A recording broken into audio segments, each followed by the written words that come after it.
안녕하세요, 탁군입니다. 지금 제가 뭐 여러 가지 공부라고 하긴 좀 그렇지만 뭐 자료를 많이 이제 좀 찾아보는 편인데요. 뭐 도시 기본 계획도 지금 계속 보고 있고요. 기본 계획, 각종 세법 관련 부가가치세 이것도 좀 찾아보고 있고, 그리고 또 공부하고 있는 게 또 뭐가 있지? 네, 뭐 그리고 각종 정부에서 발표하는 부동산 정책 정보 같은 거 이런 거 지금 계속 제가 좀 업데이트를 하려고 노력 중인데요. 이렇게 지금 좀 중요한 일은 2020 오산 도시 기본 계획 이거 좀 마무리를 좀 지어야 될 것 같아요. 제가 이제 곧 오산 쪽으로 이사를 가야 되기 때문에 얼른 오산에 대한 정보를 파악하고요. 그 다음에 또 사업은 저희가 중개업을 이제 하려고 이제 준비를 하고 있는데, 저는 16회 공인중개사를 합격했고 제 와이프는 28회 공인중개사여서 이제 같이 한번 사업을 해보려고 준비 중입니다. 또 사업지는 지금 확정이 된 건 아닌데, 수원 그리고 동탄 1, 동탄 2 정도, 동탄 2, 이 정도 지금 후보지를 지금 생각하고 있거든요. 그러니까 이제 오산은 저희가 이제 사는 동네니까 기본적으로 알아야 되고, 이런 지역도 빨리빨리 이제 도시 기본 계획을 또 읽어봐야 될 것 같아서 짐들을 좀 빼도록 하겠습니다. 부지런히 읽어보겠습니다. 지금은 이번 순서는 여기 7장입니다. 7장 도시 및 주거환경 계획이라는 제목이고요. 7장 그렇죠? 크게 보이시나요? 여기입니다. 여기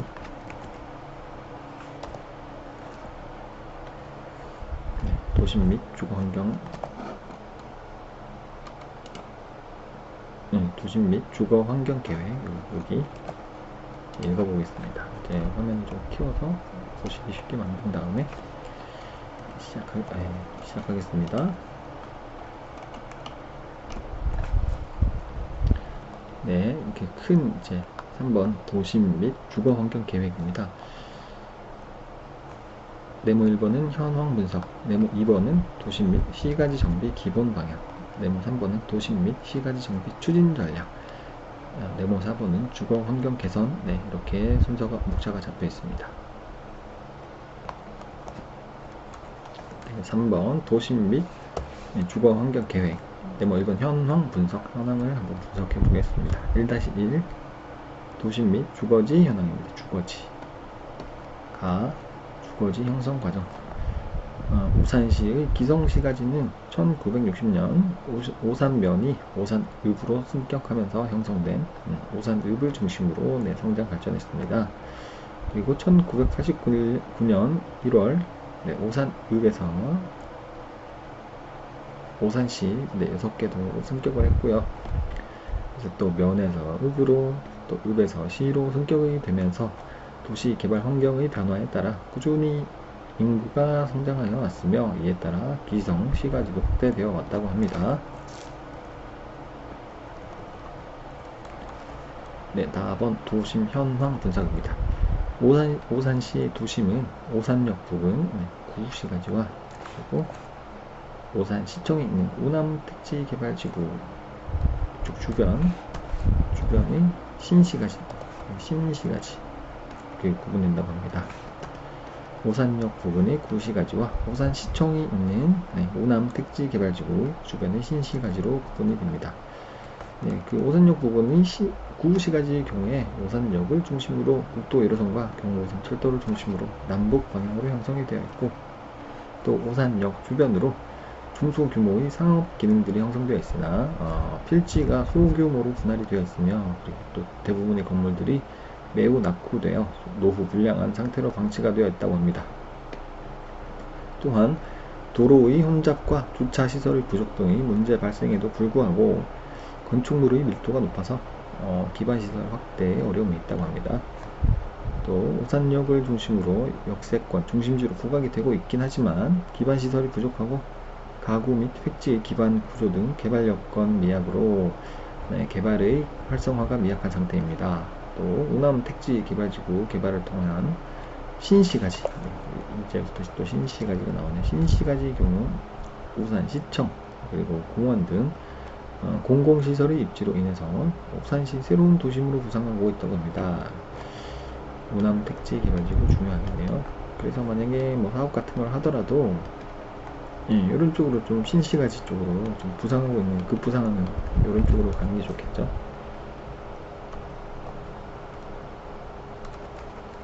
글자가 잘 보이시나요? 네, 조금 더 키울까요? 이렇게 하는 게 조금 더 잘 보이시죠? 저는 지금 컴퓨터 화면으로 보고 있어서 좀 크게 보이지만 혹시 모바일로 보시는 분은 좀 작게 보이니까 이렇게 좀 더 키워서 보겠습니다. 4번 주거지 현황 분석입니다. 오산시는 이거 했던 거죠? 아니구나. 위에 거 똑같은 단어가 또 반복이 돼서 제가 착각을 했습니다. 네, 2번이 맞습니다. 순서가 주거지 현황 분석. 오산시는 오산역 일원의 구시가지와 우남 택지지구의 신시가지로 구분이 되며 구시가지의 경우는 대부분 대지가 소규모로 개발되어 주거 환경이 열악한 상태인 반면에 우남 신시가지는 택지 개발 사업으로 조성되어 주거 환경이 좀 양호하다고 합니다. 택지 개발은 일단 이런 택지가 있으면 기반 시설 쫙쫙 만들어 놓죠. 도로, 상하수도 이런 거 만들어 놓고 이제 이런 데다가 이제 뭐 건물 올리는 거죠. 그러다 보니까 이제 이런 도로교통 이런 거 잘 형성이 돼 있으니까 주거 환경이 좋을 수밖에 없겠죠. 또한 오산시는 현재 신시가지 외에 중부 생활권을 중심으로 세교 그리고 세교2 이런 대규모 택지 개발 사업의 진행 중에 있어서 구시가지 공동화 현상이 점차 심화될 것으로 판단이 됩니다. 공동화 현상 뭔지 한번 찾아보겠습니다. 인터넷이 왜 안 됐다 그러지?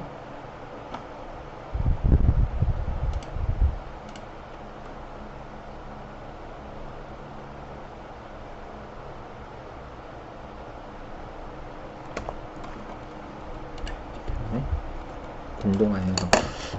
그 학교 다닐 때 사회시간에 배웠던 것 같은데요. 지금 정확히 기억이 안 납니다.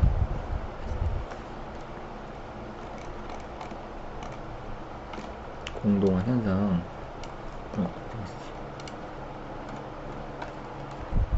공동화 현상이란 도심 지역 내에서의 이게 클릭을 한번 해야 제대로 보이겠네요. 도심 지역 내에서 집가 급등 및 각종 공해로 인해서 주택들이 도시 외곽으로 진출하는데 이렇게 되면 도심 내부의 주택은 줄고 결국은 공공기관, 상업기관만 남게 된다. 이리하여 도심은 텅 비어 공동화되고 이게 공자가 비공자인가봐요. 텅 비어 공동화되고 외곽 지역은 밀집되는데 이것이 돈업과 같다고 해서 생긴 명칭이다. 도심 중심부가 있고 이게 외곽지가 있으면 이게 집값이 비싸지고 하니까 이제 주거는 자꾸 외곽으로 나오고 여기는 텅 빈다는 얘기인 거죠. 그래서 이런 현상이 심해지면 도시 외곽의 주택지에서 도심까지의 출퇴근은 매우 혼잡하고 그렇겠죠. 이쪽에 사람들이 많이 사니까 이렇게 모였을 때 병목 현상, 병의 목같이 생긴 이렇게 처들이 막 가다가 여기 되면 정치되는 이렇게 되겠죠. 출퇴근은 매우 혼잡하고 교통난을 가중케 하며 비능률이 심화되어 다시 도심으로 돌아온 현상을 나타내게 되는데 이것도 직주, 접근 또는 회귀 현상이라고 합니다. 또 이렇게 공동화 현상이 되었다가 또 출퇴근하기가 너무 힘드니까 다시 또 도심으로 모이는 이런 회귀 현상도 일어난다고 합니다.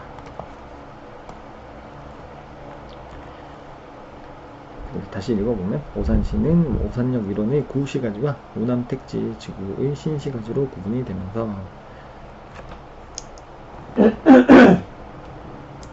네, 구시가지의 경우 대부분 대지가 소규모로 개발이 되어 주거 환경이 열악한 상태이고요.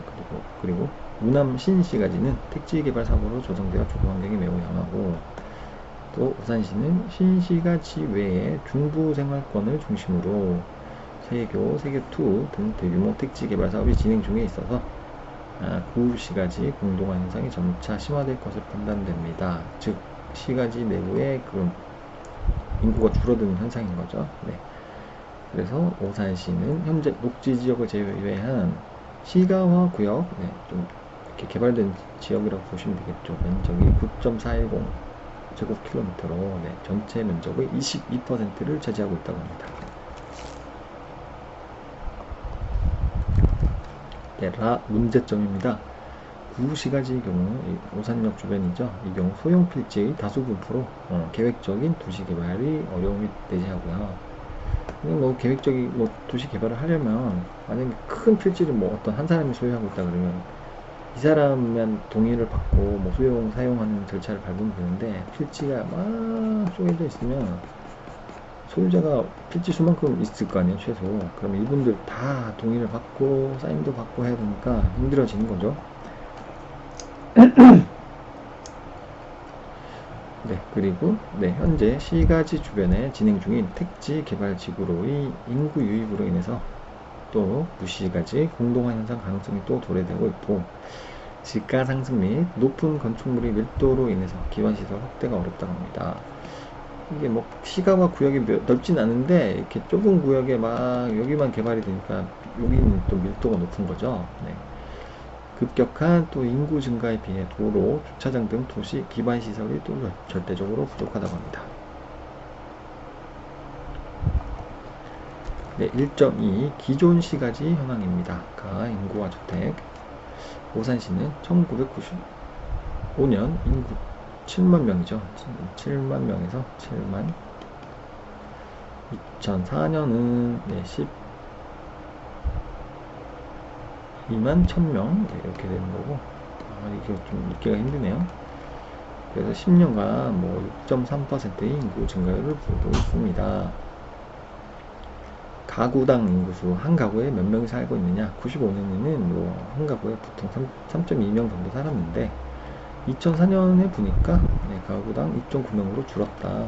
약간 핵 가족화가 되고 1인 혹은 2인 인구 비중이 증가하는 거죠. 반대로 얘기하면. 그래서 전체 가구 수는 지속적으로 증가하고 있습니다. 그렇죠.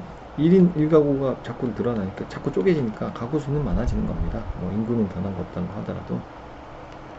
기성시가지 면적은 265.6 헥타르, 그리고 인구는 24,449명, 인구 밀도는 헥타르당 92명 정도. 그리고 헥타르가 또 얼마였는지 또 기억이 또 안 나네요. 뭐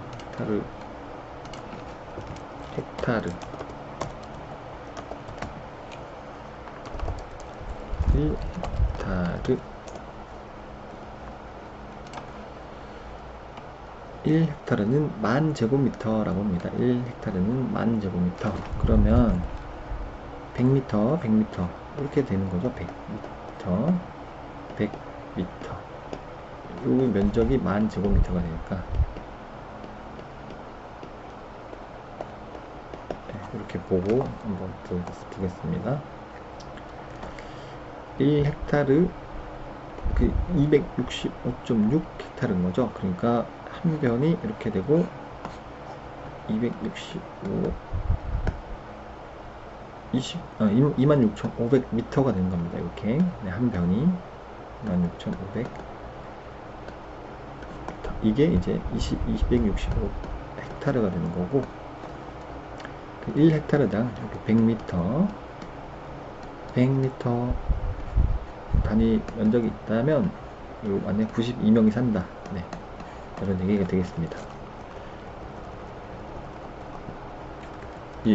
나번 용도 지역의 현황입니다.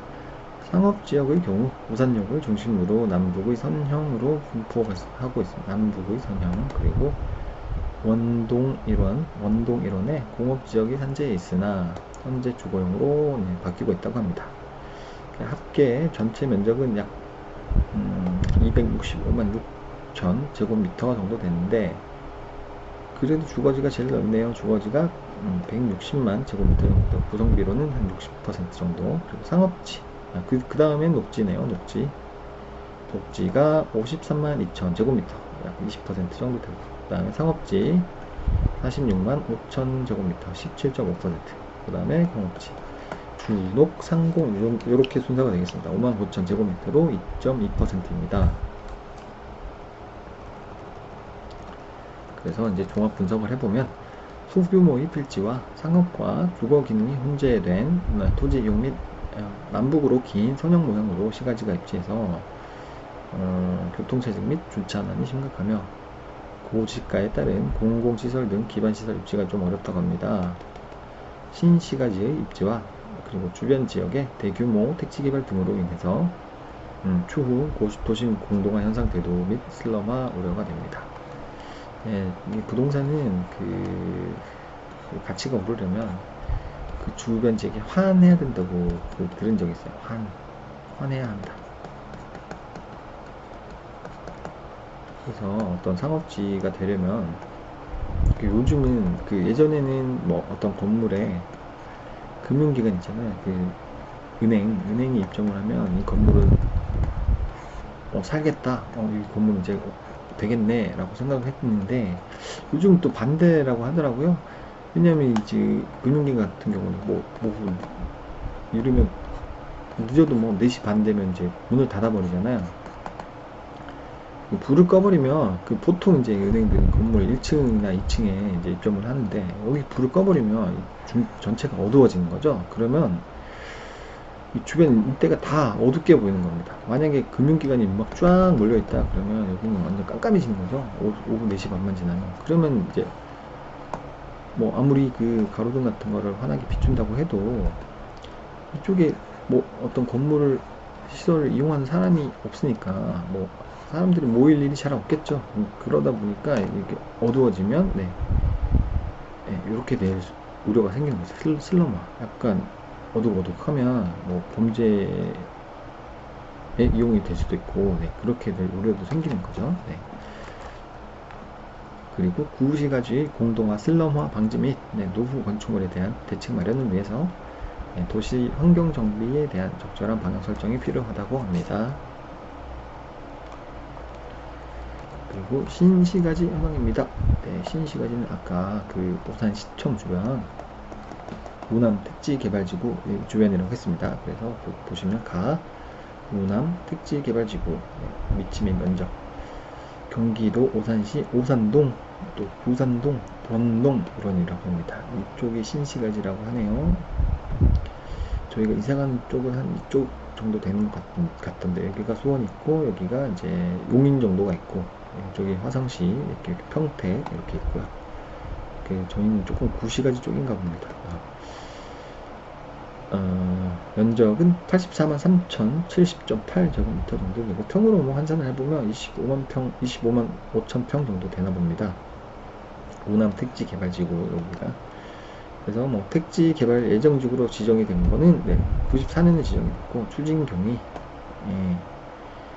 보시면 94년 3월에 이렇게 되고 이렇게 되고, 예정지구로 지정이 되면 교통영향평가도 심의 요청하고, 환경영향평가 주민 설명회도 하고, 지자체 또 사전 협의가 완료가 되고, 요게 또 이게 이 어떤 국토개발 계획이 시행이 되느냐 안 되느냐 하는 게 여기 거의 기준점이라고 삼을 수도 있다고 하시더라고요. 교수님들께서. 어떤 계획이 생겼는데 교통영향평가가 아닙니다. 죄송합니다. 요거 환경영향평가, 요게 만약에 완료가 됐다 그러면 거의 90% 이상 이 계획은 이제 실행이 된다, 이렇게 보면 된다고 들은 것 같습니다. 요거 환경영향평가, 요거는 어디 가면 알 수 있냐면 KDI라는 한국개발 잠시만요.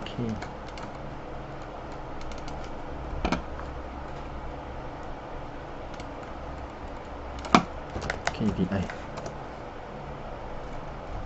한국개발연구원 이라는 그 인터넷 사이트가 있습니다. 이런 데서 이제 그런 보고서가 올라오더라고요. 저도 지금 사실 직접적으로 환경영향평가 보고서를 찾아본 적은 없습니다만, 여기 가면 환경영향평가 보고서를 뭐 찾을 수 있다라는 것까지는 제가 강의를 들어서 알고 있습니다. 네, 그리고 이거 뭐 택지개발지구 이거 절차는 지금은 그닥 중요한 것 같지는 않아가지고,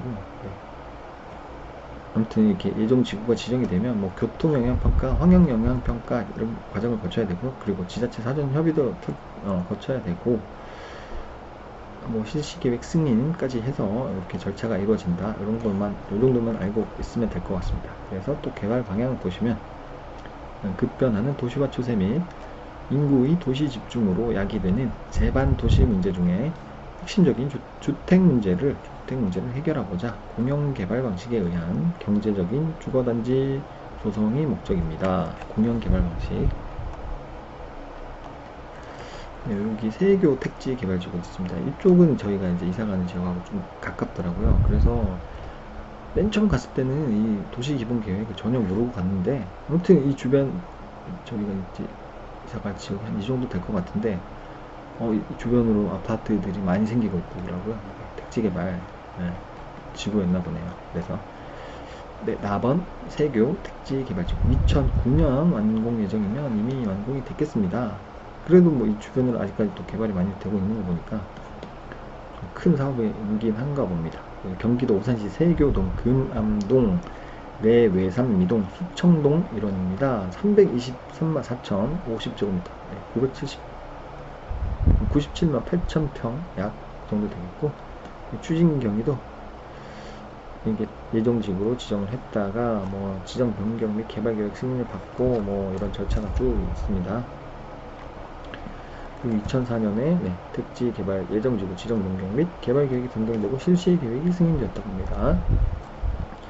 또 세교 2, 세교 2 택지 개발지구, 얘는 2013년 완공 예정이고, 얘도 벌써 5년 정도 지났으니까 거의 다 완성이 됐겠네요. 이쪽 부분입니다. 위치는 오산시 걸동, 금암동, 청학동, 가수동, 탑동 일원입니다.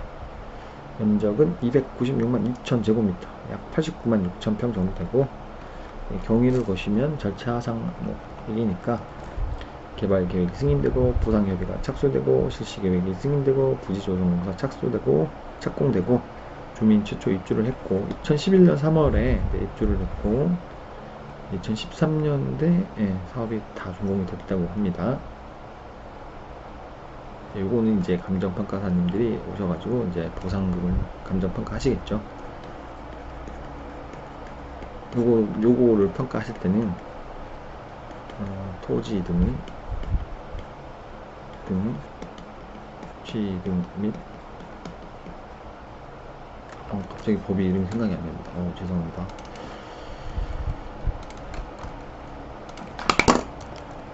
맨날 토지보상법 이렇게만 얘기하다 보니까 그 원제목이 생각이 잘 안 나요.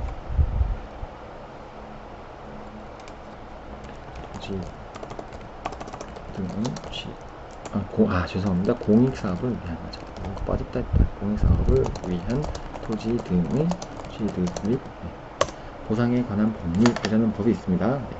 보시면 이 법이 이제 핵심적인 법이 되겠습니다. 감정평가, 보상으로 감정평가를 할 때 가장 주요한 법이 공익사업을 위한 토지 등의 취득 및 보상에 관한 법률이라는 법을 참고를 해서 감정평가를 한다고 보시면 되겠습니다. 그 외에도 이제 다른 해당되는 법률이 많겠지만 가장 중심되는 법률이 되겠습니다.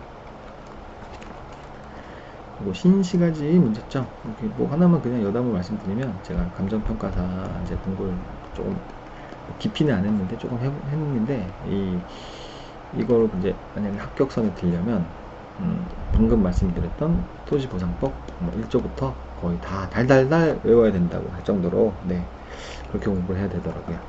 실제로 이제 평가사님들 얘기를 들어보면 진짜 법전처럼 다 외우고 다니십니다. 몇 조는 무슨 내용이 있고, 몇 조는 무슨 내용이 있고, 대단하시더라고요, 진짜. 존경스럽습니다, 정말. 얼마나 반복을 많이 해야지, 법전 자체를 그냥 다 외우고 다니시는 거예요. 그 정도 돼야지, 이 정도, 연봉도 받고, 또 대우도 받는 것 같습니다. 그 정도 노력을 해야지. 네, 신시가지의 문제점입니다. 이쪽은 약간 시청 쪽, 네, 우남 택지개발지구, 세교 지구 등이 되는 거죠. 네, 대부분이 수도권 택지지구와 마찬가지로 수도권의 주택 문제를 해소하고 수도권의 업무 기능을 분산시키도록 토지 이용 계획을 수립하지만 현실은 네, 산업 기반의 미학으로 자족 도시 기능보다는 주변 도시 베드타운으로 전락한다고 합니다. 그러니까 여기는 집값이 싸니까 집은 여기다 사고 일은 저쪽 서울 가서 일하고 와서 잠만 잔다 이렇게 되는 거죠. 이에 따라 출퇴근 시 교통량 증가 등으로 인한 인근 도시로의 심각한 교통 문제 발생 가능성이 내재하고 있다고 합니다. 그런가요? 뭐 제가 아직 모산 쪽을 몇 번 가보지를 않았고 교통 문제가 심각한지는 잘 모르겠는데 출퇴근 시간에 한번 봐봐야 되겠습니다. 나중에 출퇴근 시간에 제가 또 의무 경찰이라고 있잖아요. 군복무를 경찰서에서 의무 경찰이라는 걸로 이제 군 생활을 했는데, 그리고 보통 의경하고 뭐 정경 이렇게 말씀하시잖아요. 근데 이거 엄밀히 말하면 이거 다릅니다. 네, 요분들은 일반적으로 이제 보통 이제 들어오시는 과정이 육군 훈련소를 지원을 하셨다가 육군을 갔는데 거기서 약간의 그런 육군에 맞는 그런 규정이 있잖아요. 신병을 뽑는 규정. 그런 데서 좀 안 맞는 분들이 이렇게 오는 경우가 많아요. 네, 이렇게 오시는 경우가 많고, 이 의경은 자기가 지원을 해서 갑니다. 지원. 네, 경찰서에 가서 의경 이렇게 입대 지원서를 써서 신체 검사를 받고 또 합격, 불합격 여부 판정을 받고 합격이 되면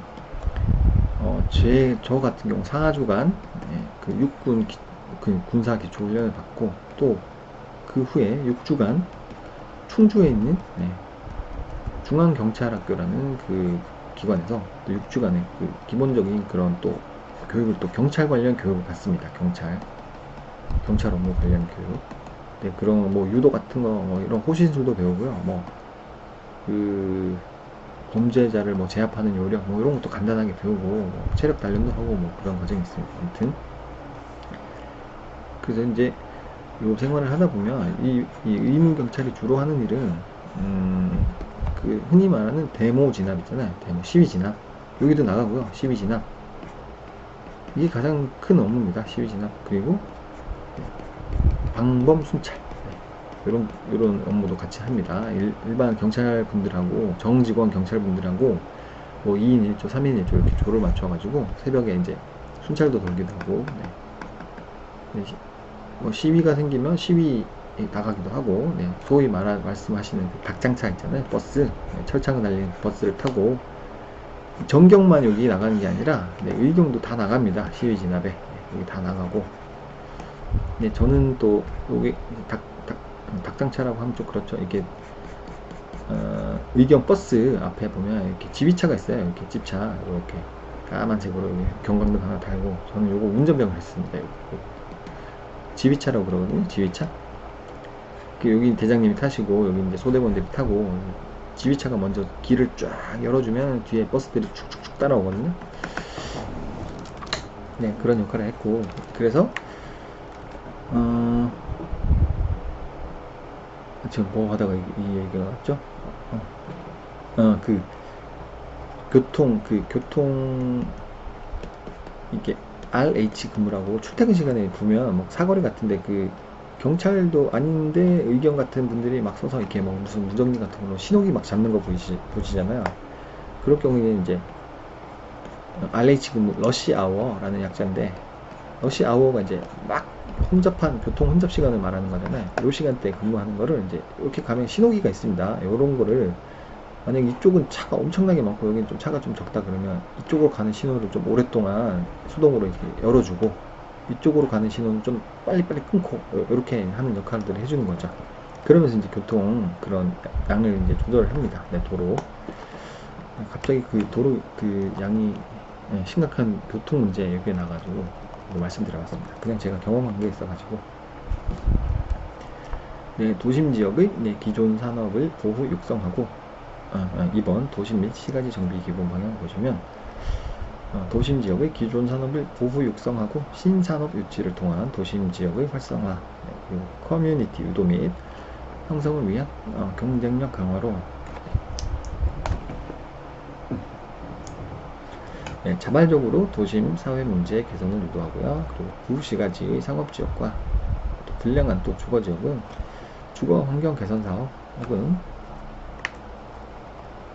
주택 재개발 사업 혹은 도시 환경 정비 사업 및 재정비 촉지 지구 지정 등을 통해서 상업지역 활성화 및 주거 환경을 개선하고 부족한 기반 시설을 확보한다고 합니다.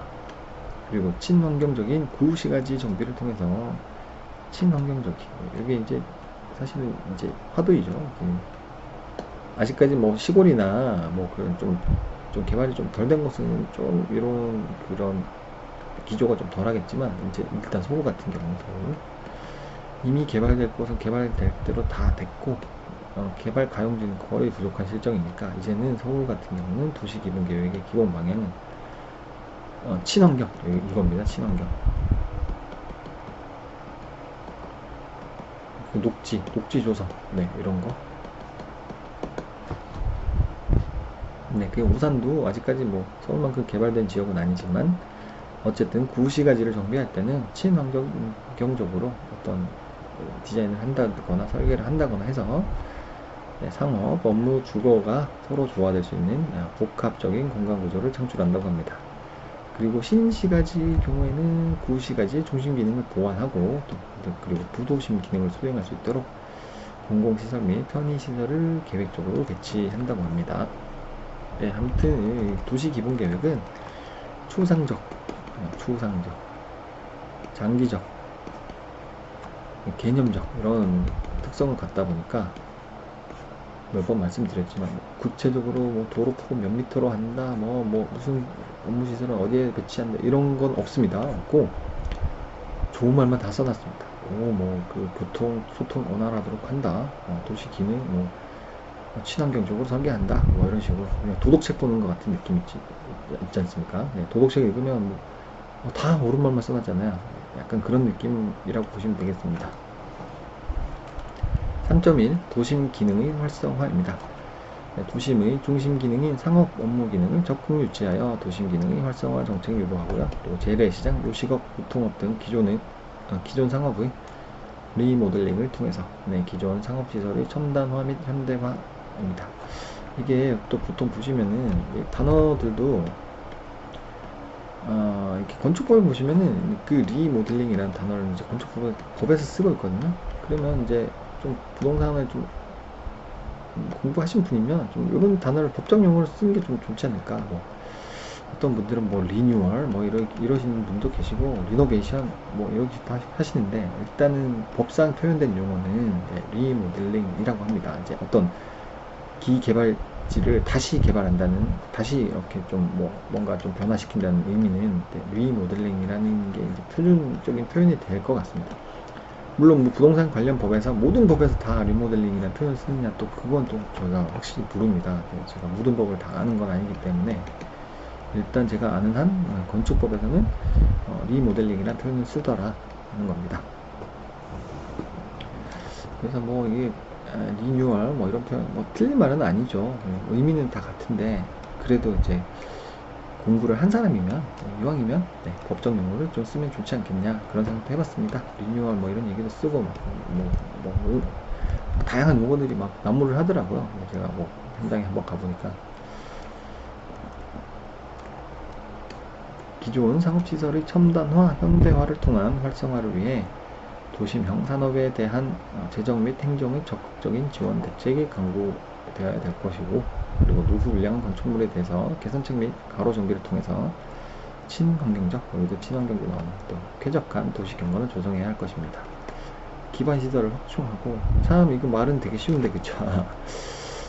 이게 뭐 딱 6글자로 끝내지만 이걸 말 실제로 하려면 얼마나 큰 그 노력과 비용이 들어가겠습니까? 기반 시설이라는 게 학교, 도로, 공항, 뭐 바닷가 같은 항만, 철도 이런 게 다 기반 시설이잖아. 공원.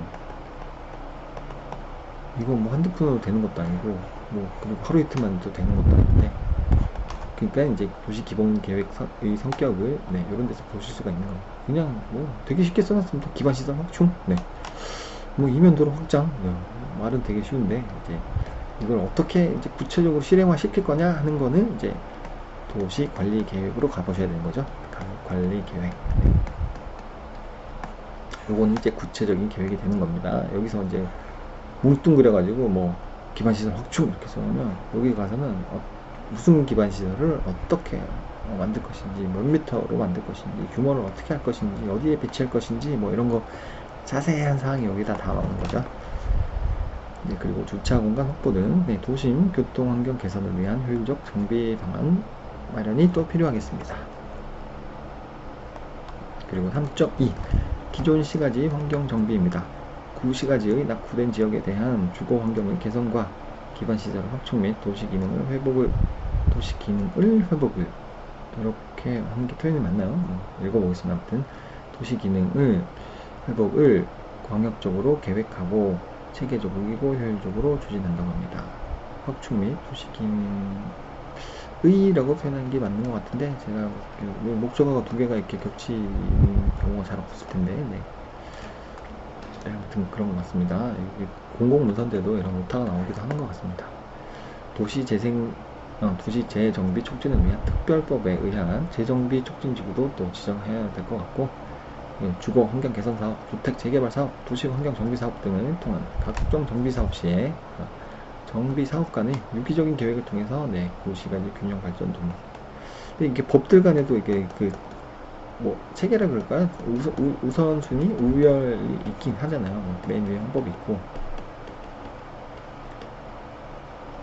그 다음에 각종 법률이 있고, 시행령이 있고, 시행 규칙이 있고. 법률에도 뭐 일반법이 있고, 뭐 일반법적인 지위, 특별법적인 지위. 근데 또 특별법 우선의 원칙이라는 그 원칙도 있고요.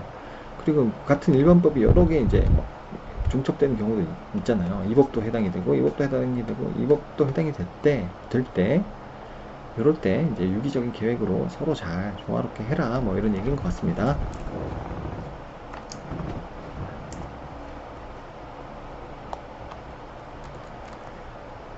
그래서 지역적 고유 특성 및 역사성 등을 유지하면서 주변 신시가지와 연계하여 적정한 개발 밀도를 또 설정하고요.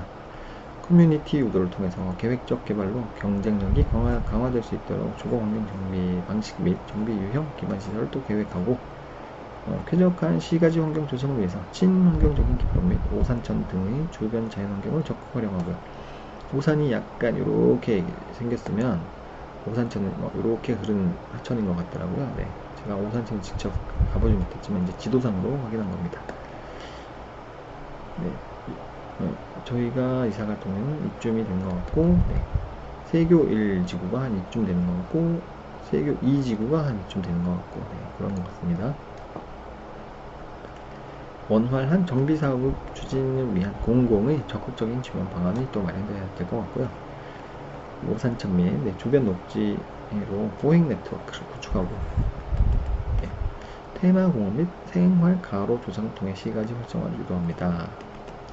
제가 얼마 전에 그 건축가, 요즘에 좀 굉장히 좀 유명하신 건축가, 알쓸신잡인가?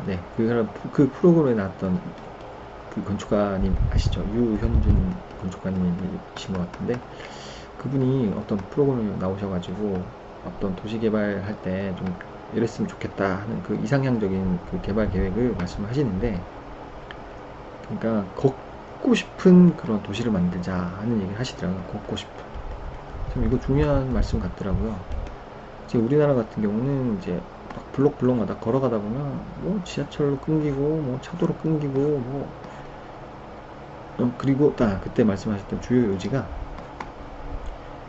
일정 거리마다 소규모 공원을 많이 배치를 해야 된다. 근데 미국이나 이런 선진국 같은 경우는 대규모 공원을 한 군데 딱 만드는 게 아니라 차라리 뭐 만약에 100만 평짜리 뭐 100만 평짜리 공원을 하나 만들 게 아니라 1만 평짜리 공원을 100개 만들자 이렇게 주장을 하시더라고요. 100개를 만들어서 군데군데 배치를 해야 이쪽 공원에서 저쪽 공원으로 걸어가다가 또 다리가 아프면 또 공원에서 쉴 공간이 또 필요하고 이제 서민들이 그 정서상 심리상 그렇게 필요하고 또 조금 더 걷다가 이쪽에 또 조금 휴식이 필요하면 또 공원 벤치에서 좀 쉬었다가 이렇게 만들어줘야지 이제 걷고 싶은 도시가 된다고 하시더라고요. 네, 그런 얘기도 들은 적이 있고요. 그리고 우리나라가 유독 카페가 이제 많지 않습니까? 이제 도심지 나가보면 그 이유가 이런 공원 같은 무료로 개방된 그런 휴식 공간이 없어서라고 합니다. 왜냐면 들어갈 때가 카페가 밖에 없는 거죠. 나 길 걷다가 좀 쉬고 싶은데 공짜로 쉴 공간이 없는 거죠. 외국 같은 경우는 군데군데 이런 소규모 공원을 만들어 놓으니까 그냥 벤치 가서 잠깐 앉았다 가고 뭐 책도 읽고 햇볕도 쬐고 뭐 그러면 되는데 우리나라는 이게 안 되니까, 이게 공원이 없으니까 그 유일한 휴식 공간이 카페밖에 없는 겁니다. 시민들이. 그러니까 자연스럽게 이 카페 커피숍이 뭐 엄청나게 생기는 거죠. 이게 공원 역할을 이제 대신하는 거죠. 근데 유료인 거죠. 문제는 얘가. 그러면 이게 물론 여유가 있으신 분은 한 잔에 5, 6천원짜리 커피를 한 잔 사들고 들어가시면 뭐 몇 시간 동안 뭐 버티다 나오실 수도 있겠지만 이게 사실 만만치가 않잖아요. 가격이. 네, 커피 한 잔 가격이. 이런 것 때문에 또 그런 어떤 상대적 소외감 이런 것도 느끼실 수 있는 분도 분명히 계실 거고, 그쵸? 소외감. 그래서 이런 것이 좀 도시 지금 현재 좀 문제인 것 같다라는 그런 얘기를 들은 적이 있습니다. 그래서 이게 별거 아닌 것 같아도 되게 중요한 말 같아요. 보행 네트워크. 걷고 싶은 도시를 만드는 것이 중요하다. 그러려면 어떤 여기 보시면 공원, 그렇죠? 생활 가로 자체가 좀 이쁘고 깨끗하고 그럴수록 사람들이 많이 걷고 싶어지겠죠. 너무 음산하고 무섭고 뭐 거리가 너무 위험하고 이러면 이제 걷기가 싫어지니까 이런 것도 좀 많이 시도를 해봐야 될 것 같습니다. 우리 도시가 좀 바뀌려면. 그리고 그분이 또 하신 말씀 중에 좀 기억에 남는 게 우리나라 학교의 건축 자체가 바뀌어야 된다. 그분 또 되게 지금 정확한 표현은 아닙니다만 우리나라에서 담장이 가장 높은 것이 교도소하고 학교라고 하시더라고요. 생각해보니까 두 개가 맞더라고요. 이게 학교가 그러면서 이 교도소는 죄수들을 가두는 곳인데 그래서 벽이 높은데 여기는 벽이 왜 높아야 되느냐, 학생들 가두는 곳이냐 학교가? 네, 이렇게 얘기를 하시더라고요. 그러니까 우리나라 학생들이 이 답답한 갇힌 생활을 하다 보니까 그런 창조적인 생각을 못하게 되고 자연을 느낄 수가 없게 되고 삭막해지고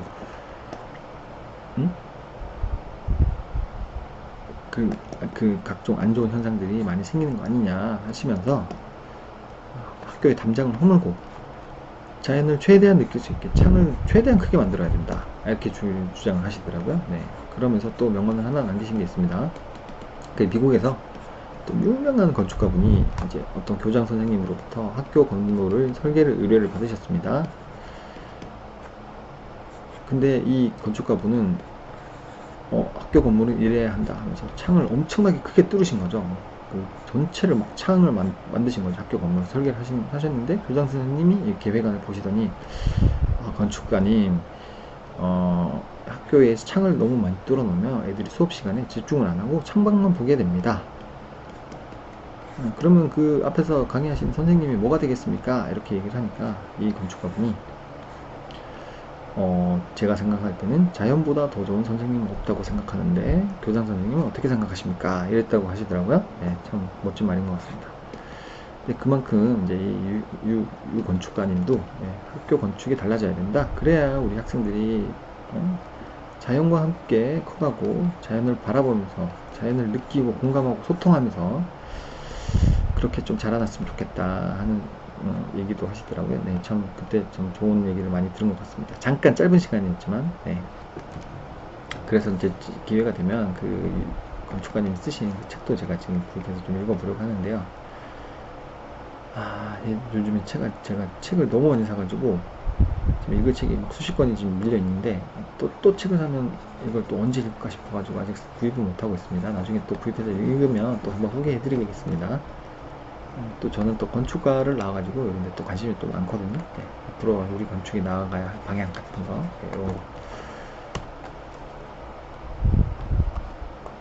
네, 부동산이란 그래서 뭐 이게 좀 뜬금없는 얘기긴 하지만 저 같은 경우는 그렇습니다. 단순히 제가 뭐 중개업을 한다고 그래서 돈벌이 수단으로 생각하면 안 될 것 같습니다. 이거는 이 부동산이란 건 이게 부동산은 인간의 생활 터전이잖아요. 터전. 그러면 이 몇십 년을 이 부동산 위에서 죽을 때까지 살아야 되는데 안 좋은 환경에 사람이 노출되면 사람한테 직접적인 영향을 주거든요.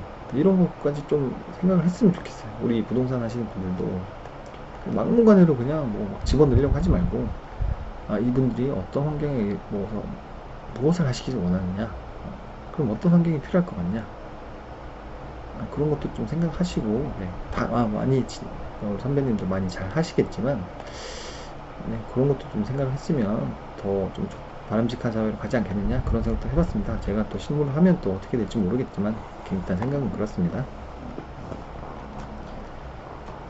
또 건축가, 이제 건축 설계 쪽을 제가 또 공부를 하다 보니까 이 건축가가 어떻게 건물을 설계하느냐에 따라 사람 생활 패턴이 완전 180도 달라지거든요. 내가 만약에 골목길을 이렇게 만들었다, 그러면 모든 사람들이 이렇게 따라가는 겁니다. 네, 제가 이렇게 선을 그어버리면, 이렇게 만약에 선을 그었다, 그러면 모든 사람들이 이렇게 따라가게 되는 겁니다. 얼마나 막중한 책임이 있습니까? 그쵸? 내가 설계해서 나 혼자 이렇게 먹고 사는 거면 어떻게 설계를 하든 상관이 없는데, 어떤 뭐 시가지 계획이나 도시 계획을 한다 치면 현명하게 계획을 하지 않으면 모든 사람이 불편을 겪는 그런 현상들도 나오거든요, 진짜로. 그러니까 이 건축가 분들도 엄청난 좀 책임감을 갖고 또 설계를 하셔야 될 것 같아요. 그냥 단순히 돈벌이 수단으로만 이게 할 게 아니라 그런 생각도 해봤습니다. 그리고 또 이제 건물은 그림이 아니잖아요. 또 구조적인 그런 공학이 또 들어가야 되기 때문에 또 안전한 건물 되게 중요합니다.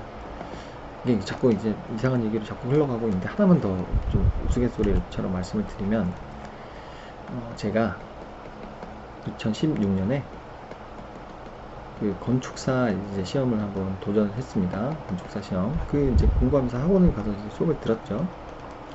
들어오시면 그 교수님들께서 모두 다 현직 건축사님이세요. 건축사님. 건축사로 활동을 하시면서 이제 강의까지 하시는, 겸임하시는 분들이 많으셔가지고, 이제 그 교수님께서 하신 말씀이시죠. 현직 건축사님이신 어떤 현장을 갔는데, 실내에 이런 기둥이 있다고 합니다. 어떤 상가로 지금 이제 만들려고 인테리어를 하는 중인데, 요즘엔 그 인더스트리얼 디자인이라고 해서 뭐 이런 거 보셨죠? 벽도 막 파괴된 것 같이 해가지고 철근도 막 보이고, 인테리어인데 이게 철근이 막 드러나는, 막 벽도 이렇게 깨끗하게 이렇게 된 게 아니라 막 허물어가지고 철근도 막 노출이 되고, 막 이런 그 디자인 많이 좀 유행하잖아요. 그리고 그 빈티지 뭐 바닥이라고 해서 뭐 에폭시 같은 걸로 바닥 마감 많이 하고, 네, 그런 게 좀 이제 트렌드인 것 같더라고요. 요즘에 좀 상가 건물 많이 들어가 보면. 네, 요런 걸 추구하셨겠죠. 인테리어 하시는 분이. 근데 인테리어 하시는 분이 진짜 기둥은 이제 하중을 받습니다. 건물 이렇게 보호가 걸리거나 이게 슬라브가 걸리면 하중을 받게 되는데, 요런 이제 디자인을 하고 싶으셨는지 기둥에 이게 콘크리트를 까가지고 여기 막 철근이 노출되게 만들어 놨답니다. 그 다음날 가니까, 건축사님이 가니까, 그러면서 요 인테리어 하시는 분이 건축사님한테, 야, 건축사님 보십시오, 제가 이게 기둥 이렇게 콘크리트 다 까가지고 철근 이게 이쁘게 노출되게 만들어 놨습니다 하면서 웃으면서 그런 얘기를 하시더래요. 그래가지고 건축사님 저희한테 이제 약간 이 인간 미친 인간 아니냐면서, 네, 약간 다한 욕을 섞어가면서, 이거 기둥을 다 까놨다고, 이 기둥을 이렇게 까버리면 이게 어떤 현상이 일어나느냐, 네, 이게 원래 철근 콘크리트라는 구조는 콘크리트라는 재료와 철근, 이렇게 선으로 된 철근으로 된 재료가 만나서 콘크리트는 누르는 힘이 압축력에 견디고요. 이게 철근은 여기 이렇게 심어져 가지고 이게 얘가 하중을 받을 때 이렇게 휘는 힘, 인장력에 견디는 힘이 서로 상호 보완이 돼서 이게 건축물을 지탱하는 이런 구조가 되겠는데, 근데 이게 단점이 있습니다. 이게 만약에 철근이 외부로 노출이 되면 얘는 쎄잖아요, 쎄. 얘가 부식이 됩니다, 부식. 처음에는 이제 철근 두께가 이 정도였는데 부식이 되면 이렇게 두꺼워집니다, 이게. 그러면 여기 주변에 콘크리트가 둘러싸고 있는데 얘가 두꺼워지면 얘가 균열이 가요, 이렇게. 그러다 보면 자꾸 여기로 뭐 외부 공기나 뭐 이물질이나 빗물이나 뭐 이렇게 침투를 하잖아요. 그러면 자꾸 여기가 이렇게 더 커지면서 나중에는 이렇게 붕괴될 수가 있어요, 이게. 그래서 일정하게 건축 시방서에 보면 철근에서 일정 두께 이상 피복을 해라, 콘크리트로, 이런 규정이 있거든요. 근데 이거 인테리어 한다는 사람이 이런 규정도 모르고 인테리어 해가지고 기둥에, 그것도 기둥에 이렇게 콘크리트를 까가지고 철근을 노출시켜 놓은 거예요. 근데 이 사람이 진짜 진정한 인테리어 업자라고 얘기를 할 수가 있겠습니까? 이래가지고 만약에 건물 무너지면 어떻게 되는 거죠? 일을 할 때 조금 좀 전문성을 가지고 좀 책임감도 갖고 좀 일을 좀 했으면 좋겠는데, 이런 분들이 좀 많죠. 현장 나가면. 그런 우스갯소리도 하시더라고요, 건축사님께서. 이게 인테리어 업자냐면서, 이거는 건축 공부를 하나도 안 한 업자다, 그렇게 얘기를 하시더라고요. 근데 저도 그냥 건축 공부할 때 조금 배웠던 지식만 그냥 말씀드리는 건데, 되게 얇은 지식이지만 상식적으로도 다 아시는 내용이잖아요, 그죠? 콘크리트 안에 이렇게 철근을 심을 때 얘가 노출이 되면 안 됩니다, 외기에. 이건 그냥 기본 중에 기본인데, 그걸 무시하고 하중받는 기둥에 이게 콘크리트를 까가지고 막 철근이 노출되게 만들었다는 거, 참 기가 막힌 얘기죠, 이게. 그런 사람도 있다고 하더라고요. 자꾸 얘기가 길어졌습니다. 3.3 신시가지 정비 환경정비입니다.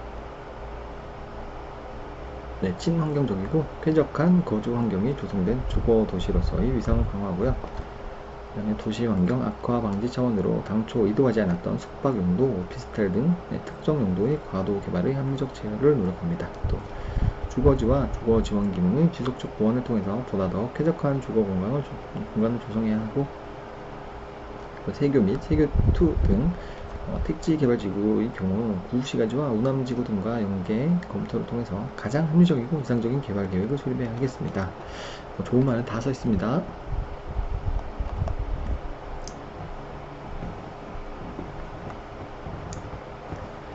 내몽 4번입니다. 주거 환경 개선 4.1 기본 방향. 오늘은 좀 양이 좀 그렇게 많은 편이 아니어서 제가 약간 이상한 얘기도 좀 많이 했습니다. 죄송합니다. 4.1 이 기본 방향. 주거 환경의 질적 수준 향상 및 저소득층의 주거 환경 보장을 위한 주거 안정 보장을 위한 정책을 마련해야 하고요. 기존 주거지의 정비 활성화 유도를 통한 노후 불량 주거 환경을 또 개선해야 하겠습니다. 주택 공급 증대와 주거 문화의 개선을 통해서 자가 주거 비율의 상향 유도 및 주거 안정화 정책을 추진해야 하겠습니다. 다 좋은 말입니다. 4.2 추진 전략. 주택 공급은 생활권 계획 및 인구 배분 계획에 따라 적정 밀도를 검토하여, 그래야겠죠. 너무 인구가 또 빽빽해도 좀 불편하고, 너무 좀 없어도 도시가 좀 휑하고, 약간 좀 적정 인구 밀도가 있는 게 좋겠죠. 그래서 적정 밀도를 검토하여서 균형적인 도시 발전을 위한 합리적인 주택 개발을 도모해야 하고요. 핵가족화 현상, 단독 가구 증가 등 주택 환경 변화와 소득 증대, 고령 인구 증가 등의 사회 변화에 대비하여 질적 개선 및 주택 공급 확대 정책의 추진이 필요하겠습니다. 이제 통계 연보를 보면요, 통계청에서 발표한 자료를 보면 2030년부터는 이제 한국의 인구가 감소한다고 합니다. 이 전까지는 그래도 출생률이 좀 사망률보다는 좀 큰데, 2029년까지는 2030년부터는 이게 반대로 간다고 합니다. 이렇게 태어나는 아이보다 돌아가시는 분이 숫자가 더 많으니까 당연히 이제 인구는 줄어들 수밖에 없겠죠. 그러면서 우리나라도 이제 초고령화 사회, 고령화 사회를 넘어서 초고령화 사회로 간다고 합니다. 이에 대한 대비도 반드시 필요할 것 같습니다. 초고령화. 실제로 이제 어떤 그 관광지 같은 데 있잖아요. 좀 유명한 산 같은데 그런데 이제 주말에 한번 가보면 제 느낌에는 한 8, 90%가 진짜 대부분 한 5, 60대 이상이신 분들이신 것 같더라고요. 물론 젊은 분들은 이런 데 잘 안 가겠죠. 그냥 시내 같은 데 돌아다니는 게 더 좋아하는 이유도 있겠지만 그래서 우리나라 이게 참 이렇게 고령화 심각하구나 하는 게 이런 데 가보시면 알 수 있을 것 같습니다. 진짜로 산 같은데 네, 특히나 거의 젊은 사람 보이지가 않습니다. 네. 또 반대로 또 시내에 나가면 네, 젊은 분들이 많겠지만 그렇게 한번 느낀 적이 있습니다. 핵가족화 현상? 네, 그래서 뭐 단독하고 증가 등 이런 환경 변화, 소득 증대, 고령 인구 증가 등의 어떤 사회 변화에 대비할 필요가 있다. 그래서 뭐 주택도 질적으로도 개선해야 되고 공급도 확대해야 된다. 이런 얘기입니다. 개발 압력이 가중되는 지역에 대해서는 택지 개발 등 계획적 개발을 통해서 주택수를 확보해야 하고요. 택지 개발 등 계획적 개발. 일단 성계획하고 후 개발해라. 이런 내용입니다. 서민계층을 위한 임대주택 확대 및 민간 기업의 임대주택 사업도 유도해야 합니다. 근데 이게 참 이렇게 되게 좋은 취지인데 이런 경우도 있더라고요. 제 친구 한 명이 그 광교지구에 지금 여기 임대주택으로 들어가 있습니다. 보증금을 한 1억 정도 냈고요. 들어보니까 월 관리비 쪽으로 한 40만원 정도 들어간다고 하더라고요. 관리비나 이렇게 약간 그 월세 개념으로. 근데 얘가 10년 동안 여기 이제 그 공공임대를 해서 사는데 10년 후에 이제 분양을 받을 때 어떤 조건이냐 하면 10년 후에 감정평가 가액으로 분양을 해주겠다라고 한다고 합니다. 그 10년 후에 아파트 가격이 얼마나 오를지는 아무도 모르지 않습니까? 근데 지금 시세로 보면 얘가 지금 6, 7억씩 하는데 지금 한 4년 정도 지났다고 해요. 4년 정도? 근데 앞으로 한 6년이 더 지나면 얘가 한 10억 넘지 않겠냐. 일반 서민들이 10억 주고 아무리 뭐 시세가 10억이고 뭐 감정평가를 한다 해도 감정평가는 시세의 뭐 5, 60%라 해도 5, 6억 주고 어떻게 분양을 받냐 이거죠. 최소 6, 7억, 7, 8억은 될 텐데. 그런데 이제 그런 고민이 제 친구 고민만이 아니라 거기 거주하시는 거의 대부분 분들이 이제 그런 고민을 하시는 거예요. 이게 과연 서민 주거 안정을 위한 임대주택의 그런 정책적인 목적이 맞나? 네, 그런 생각도 한번 해본 적이 있습니다. 친구가 너무 열분을 뭐라 그러죠? 열불을 토하면서 그 얘기를 하더라고요.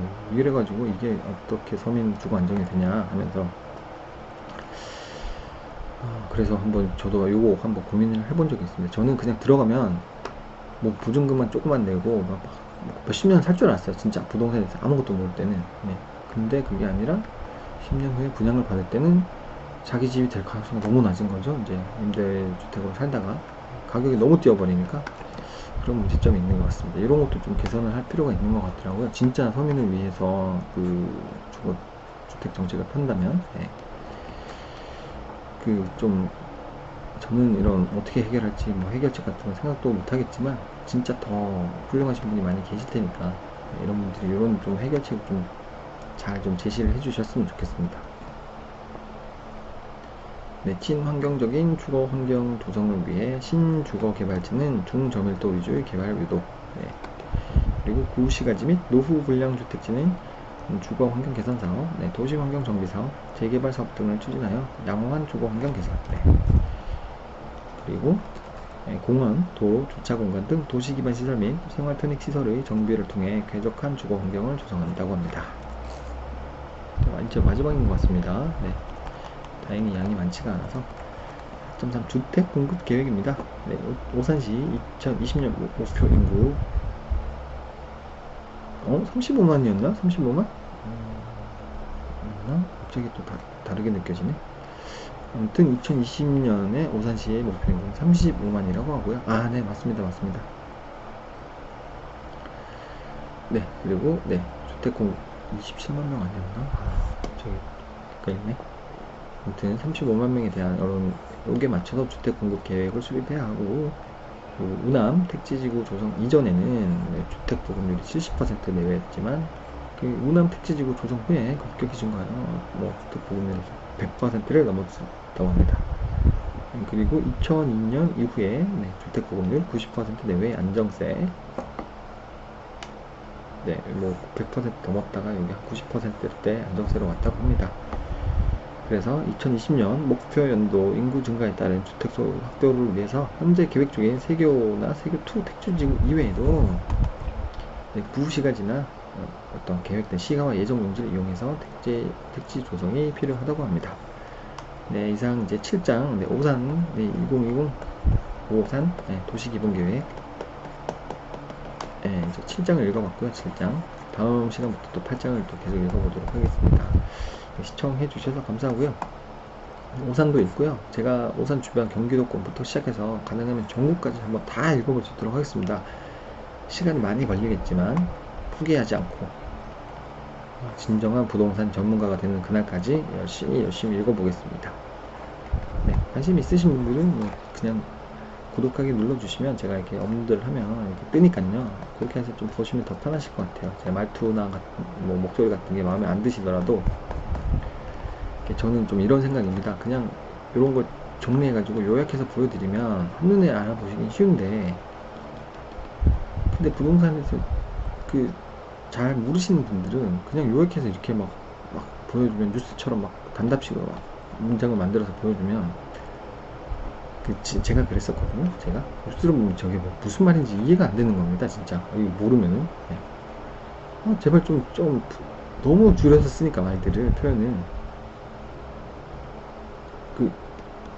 쉽게 말하면 주택담보대출 이런 단어가 있잖아. 이거를 공공문서에서 주담대 이렇게 쓰더라고요. 주담대. 처음에 주담대가 뭐지? 나 그래도 부동산 공부 한다고 했는데 이게 뭔 말인지 몰라가지고 처음에 난 당황했던 적도 있고 그랬거든요. 이런 식으로 막 글을 쓰면은 진짜 저같이 진짜 처음부터 좀 부동산 공부를 해봐야겠다 하고 마음 먹고 들어오시다가 또 아우 이게 뭐요? 하면서 이제 포기하시는 경우가 생기잖아요. 그래서 저는 그냥 저도 처음부터 공부한다는 생각하고 그냥 하나하나 끈끈이 다 읽어보려고 합니다. 그냥 요약해서 이렇게 안 보여드리고 내용을 막 요약해가지고 2, 3분 만에 핵심을 짚어드립니다. 이런 거 말고요. 그냥 하나하나 한 글자 읽어가면서 제가 한번 공부를 해본 그런 과정이라고 생각하시면 되겠습니다. 네, 시청을 해주셔서 감사하고요. 저는 탁군이라고 합니다. 네, 앞으로도 계속 많은 관심 부탁드립니다. 감사합니다.